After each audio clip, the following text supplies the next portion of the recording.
donc Patrick Braleret, je suis directeur de la maison de quartier du centre social Fontaine-Douche depuis le 1er octobre. Donc, comme je disais, j'étais directeur des deux équipements, donc aussi bien maison de quartier et centre social. Donc il faut savoir que les deux équipements sont des équipements de quartier à vocation sociale, socio-culturelle. Donc on s'occupe plus particulièrement à la maison de quartier de la jeunesse et l'accueil des associations socio-culturelles, et au centre social, pour faire rapide. Le centre social, on s'occupe plus précisément des familles et de l'accueil des associations socio-culturelles aussi. On fait des actions de sensibilisation parce que tout ce qui est, surtout sur les familles en difficulté ou loin de tout l'accès au droit, c'est quand même quelque chose qui est très important dans les centres sociaux. C'est-à-dire comment des gens peuvent savoir qu'ils ont droit à.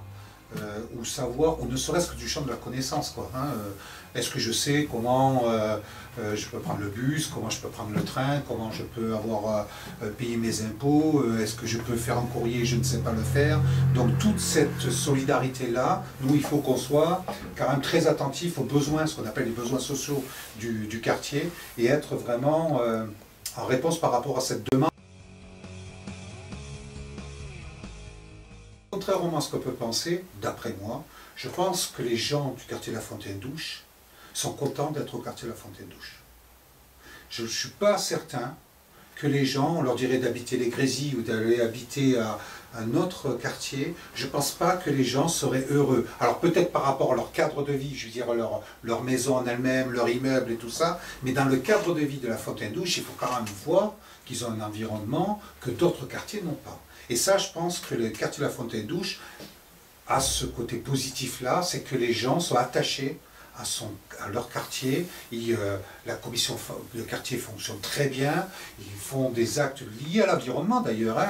Ils sont en train de travailler sur des panneaux pour le laquir, pour reconnaître la faune, la flore, ils sont en train de faire des choses comme ça, ils ont financé les jardins partagés que nous dirigeons ici, donc il y a vraiment une sensibilisation derrière sur le quartier. D'ailleurs sur les politiques villes aussi, on a des groupements d'unicité où des jeunes viennent sont mobilisés avec les bailleurs sur l'amélioration et d'intervention auprès des familles sur les améliorations et les économies qu'on peut faire dans le cadre des consommations de l'usage, hein, des familles. Donc je veux dire, j'ai l'impression qu'il y a un attachement profond des habitants, ils ont un attachement profond dans le quartier.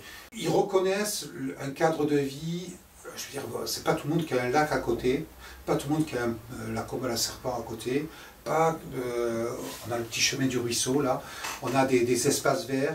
Je crois qu'ils se rendent compte quand même qu'ils ont un quartier assez aéré et tout ça, et je crois qu'ils sont sensibles par rapport à ça. Pour vous donner une preuve, par exemple, sur les jardins partagés, on a 50 parcelles dans chaque côté. On a des listes d'attente. C'est-à-dire que des gens viennent.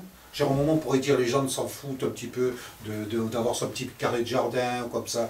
Non, ils veulent un moment avoir. Alors, c'est peut-être occupationnel, vous allez me dire. Mais je trouve qu'à un moment, il y a une envie de se rapprocher un peu de la terre, de leur environnement. Et je pense que c'est significatif. Je pense que les gens sont assez sensibles à leur bien-être, à leur confort et qu'il faut attention.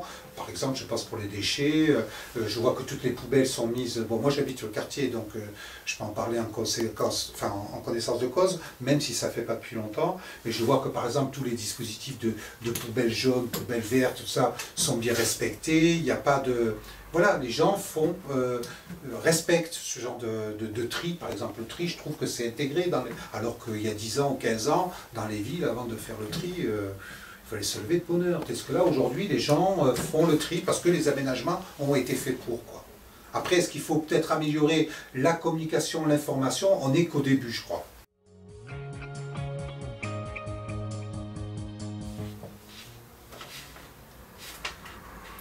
Ouvert.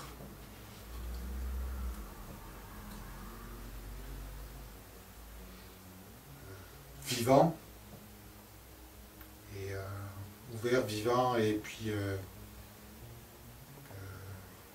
multicolore.